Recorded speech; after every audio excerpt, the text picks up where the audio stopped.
Bismillah soy dori la den kolortiv des hat dem simcho bel von der nanad u kaden elhim hu asan vla nachna am mit sein mari soy boy sho be seder hat reis be seder hidel bar shmoy ki toyb aden lelem khaz do yad do der muno soy sam tzedaka.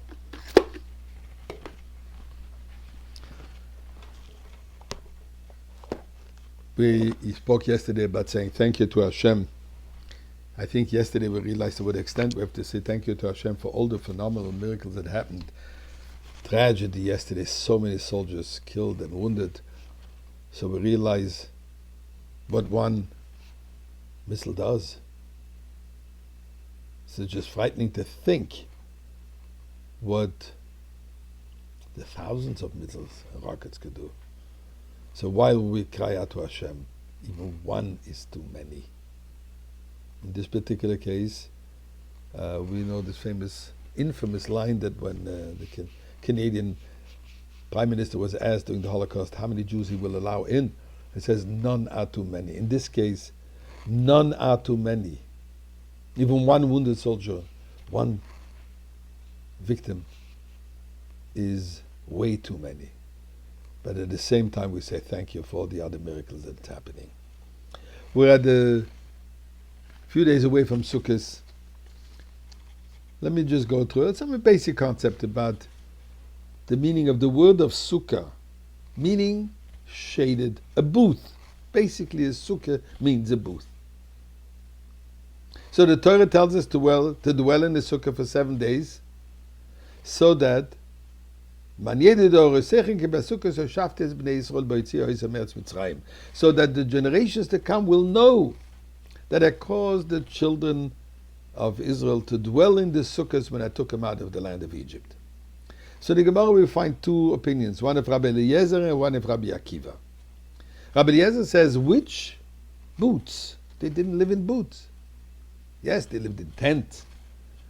So this refers to, says Rabbi Eliezer, to the miraculous clouds of glory which protected the Jewish people throughout their 40 years journey in the wilderness.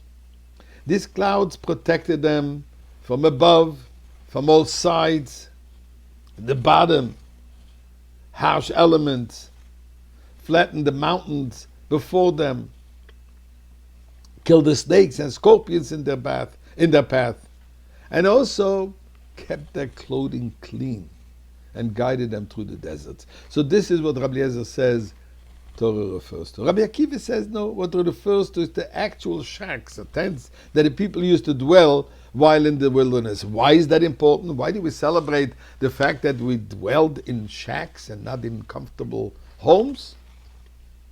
I guess there was no Airbnbs available. But why celebrating that? So the answer is to remind us of our humble beginnings. When we just started out as a nation, we didn't have a permanent dwelling, and we had to live in simple huts. And this puts our life in perspective and gives reason to thank God for all the wonderful things we do have. Every mitzvah has a particular part of the body that we do the mitzvah with. We put on tefillin on the arm and on the head. We place a mezuzah with the fingers on the house. We eat kosher by absorbing it. We light the candles by lighting a match. And so on and so forth. We wear a talis on the body. And we go on and on and on. We shake the lulav and asrik with the hands. We blow the shofar with the horn and the mouth.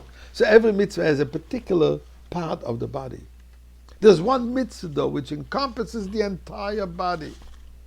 We enter into this mitzvah fully, from head to toe, with all our clothing, including with the mud, if it's raining, on the shoes, into the sukkah. And that's the uniqueness of this sukkah, the mitzvah of the sukkah, that it unifies the entire body, from the higher qualities, from the intellectual elements of the person, to the simple toenail even, is equally entered into the mitzvah, which shows a phenomenal unifying factor of the entire person, and for that matter, of the entire Jewish people. You know, even Lulav and Esrik is different, although they're tied together, but each one represents a different type of a person. In the Sukkah, the differences are not even noticed. They're not even, definitely not magnified. And that's the beauty of the mitzvah of Sukkah. And that's why it says, Mashiach will come, we will all sit in one Sukkah. Because Mashiach is all about unity, about oneness. So now when we build the Sukkah, let's remember the importance of Jewish unity, so that we merit to actually sit this year in the Sukkah of Mashiach in Yerushalayim. Don't worry, there will be a place for everyone.